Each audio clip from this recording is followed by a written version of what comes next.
Dear students, today we will discuss about classification of goods with reference to demand.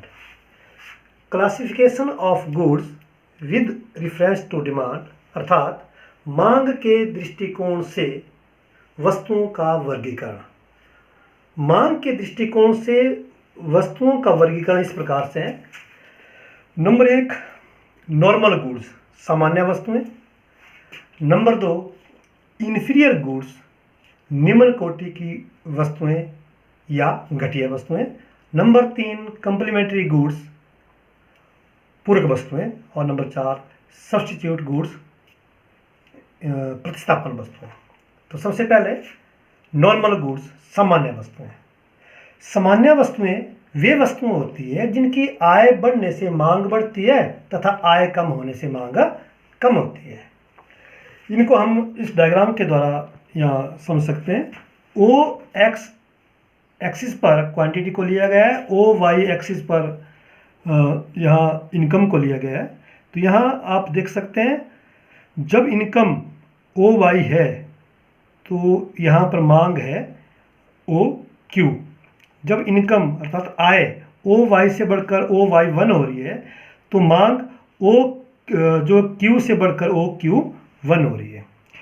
जब आय ओ Y से कम होकर ओ Y 2 हो रही है तो मांग भी कम हो रही है, ओ क्यू से कम होकर ओ क्यू 2 हो रही है। दूसरी है इन्फीरियर गुड्स अर्थात घटिया वस्तुएं। घटिया वस्तुएं वे वस्तुएं होती है जिनकी आय बढ़ने पर मांग कम होती है तथा आय कम होने पर मांग बढ़ती है। इसको भी हम इस डायग्राम के द्वारा समझ सकते हैं। ओ एक्स एक्सिस पर क्वांटिटी और ओ वाई एक्सिस पर इनकम को लिया गया है। यहाँ आप देख सकते हैं जब आय ओ वाई है तो मांग ओ क्यू है। जब आय ओ वाई से बढ़कर ओ वाई 1 होती है तो मांग ओ क्यू से कम होकर ओ क्यू 1 होती है। और जब आय कम हो रही है, ओ वाई से कम होकर ओ वाई 2 हो रही है तो मांग बढ़ रही है, ओ क्यू से बढ़कर ओ क्यू 2 हो रही है। तो ये थी घटिया वस्तुएं। उसके बाद तीसरी है कम्प्लीमेंट्री गुड्स, पूरक वस्तुएं। पूरक वस्तुएं वे वस्तुएं होती है जिनका हम मिलकर प्रयोग करते हैं, जैसे पेन और स्याही। इसमें एक की कीमत में परिवर्तन का दूसरे की मांग पर प्रभाव पड़ता है। जैसे अगर पेन महंगा होगा तो स्याही की मांग घटेगी। क्यों घटेगी? क्योंकि पेन महंगा होने से पेन की मांग कम होगी तो स्याही की मांग कम हो जाएगी। इसको आप डायग्राम के द्वारा देख सकते हैं यहाँ पर। और पेन सस्ता होगा तो स्याही की मांग बढ़ेगी। पेन सस्ता होने से पेन की मांग बढ़ेगी तो स्याही की मांग भी बढ़ेगी, क्योंकि ये पूरक वस्तुएं हैं, इनका हम मिलकर प्रयोग करते हैं। इसको डायग्राम के द्वारा समझेंगे आप। वो एक्स एक्सिस पर यहाँ क्वांटिटी ऑफ इंक, स्याही की मांग ली गई है, और ओ वाई पर प्राइस ऑफ पेन, पेन की कीमत को लिया गया है। तो यहाँ देखिए कीमत ओ पी है, पेन की कीमत ओ पी है तो स्याही की मांग ओ क्यू है। पेन की कीमत ओ पी से बढ़कर ओ पी 1 हो रही है तो स्याही की मांग कम हो रही है, ओ क्यू से कम होकर ओ क्यू 1 हो रही है। पेन की कीमत ओ पी से गिरकर ओ पी 2 हुई तो स्याही की मांग बढ़ी, ओ क्यू से बढ़कर ओ क्यू 2 हो गई। अगली वस्तु है सब्स्टिट्यूट गुड्स, प्रतिस्थापन वस्तुएं। तो प्रतिस्थापन वस्तुएं वे वस्तुएं होती है जो एक दूसरे के स्थान पर प्रयोग की जाती है।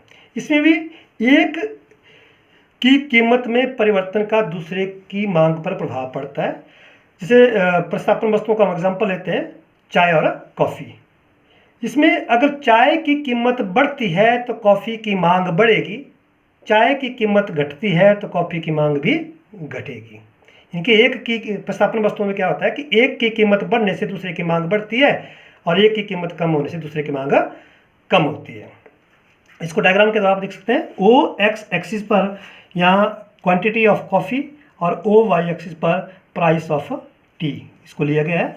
तो चाय की कीमत ओ पी है तो कॉफ़ी की मांग ओ क्यू है। चाय की कीमत ओ पी से बढ़कर ओ पी 1 हो रही है तो कॉफ़ी की मांग OQ से बढ़कर OQ1 हो रही है, और चाय की कीमत OP से कम होकर OP2 हुई, चाय की कीमत घटी तो कॉफ़ी की मांग भी घटी, OQ से कम होकर OQ2 होगी।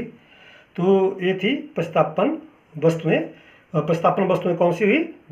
जो एक दूसरे के स्थान पर प्रयोग की जाती है, जैसे चाय और कॉफ़ी। इनमें एक की कीमत जो है बढ़ने से दूसरे की मांग बढ़ जाती है, तथा एक की कीमत कम होने से दूसरे की मांग कम हो जाती है।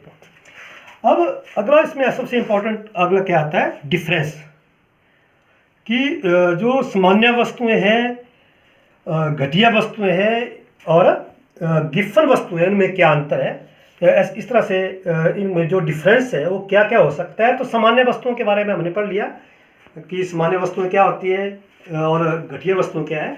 तो सबसे इम्पोर्टेंट अगर हम देखें, यहाँ पर जो बच्चों को कन्फ्यूजन होता है वो गिफन वस्तुएं और जो है घटिया वस्तुएं या निम्न कोटि की वस्तुओं में क्या अंतर होता है, ये सबसे ज़्यादा यहाँ पर कन्फ्यूजन क्रिएट करता है। तो इसको हम जो बड़ी इंपॉर्टेंट है इसको हम यहाँ पर डिस्कस करते हैं, और जो डिफरेंस है वो मैं पहले पढ़ लिया। तो गिफन वस्तुएं क्या होती है? सर रॉबर्ट गिफन एक ब्रिटेन के अर्थशास्त्री थे। ब्रिटेन में क्या हुआ एक बार कि ब्रेड की कीमतें बढ़ी, और ब्रेड की कीमतें बढ़ने पर भी ब्रेड की मांग बहुत ज़्यादा बढ़ गई। तो सर रॉबर्ट गिफन ने सोचा कि ऐसा कैसे हो गया कि कीमतें बढ़ने से तो मांग कम होनी चाहिए थी, लेकिन यह तो उल्टा हो गया कि कीमतें बढ़ने से मांग कैसे बढ़ गई। तो उन्होंने एक सर्वे किया। तो सर्वे में क्या देखा उन्होंने, जो मजदूर वर्ग था वो अधिक कीमत, ब्रेड की जो कीमतें ज़्यादा थी, अधिक कीमत पर ब्रेड की वो अधिक मांग कर रहा था। तो उन्होंने उससे पहले एक स्थिति जानने की कोशिश की।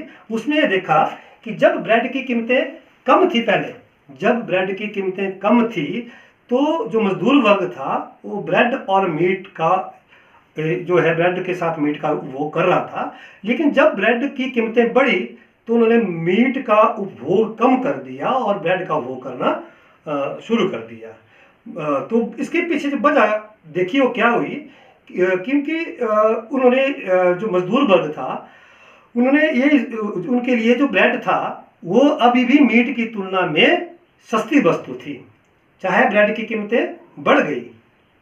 तो इस तरह से सर रॉबर्ट गिफन ने ये देखा कि यहाँ कुछ एक घटिया वस्तुओं में भी बहुत ज़्यादा घटिया जो वस्तुएं होती है उनमें मांग का नियम लागू नहीं होता, इसलिए उनके नाम पर इसका नाम जो है, इन वस्तुओं का नाम गिफन वस्तुएं पड़ा, और उन्हीं के नाम, इसलिए इसको गिफन पैराडॉक्स, इनके गिफन के विरोधाभास के नाम से भी जाना जाता है। हालांकि गिफन कोई वस्तु नहीं है, उनके नाम पर घटिया वस्तुओं का एक ये हिस्सा है, एक भाग है।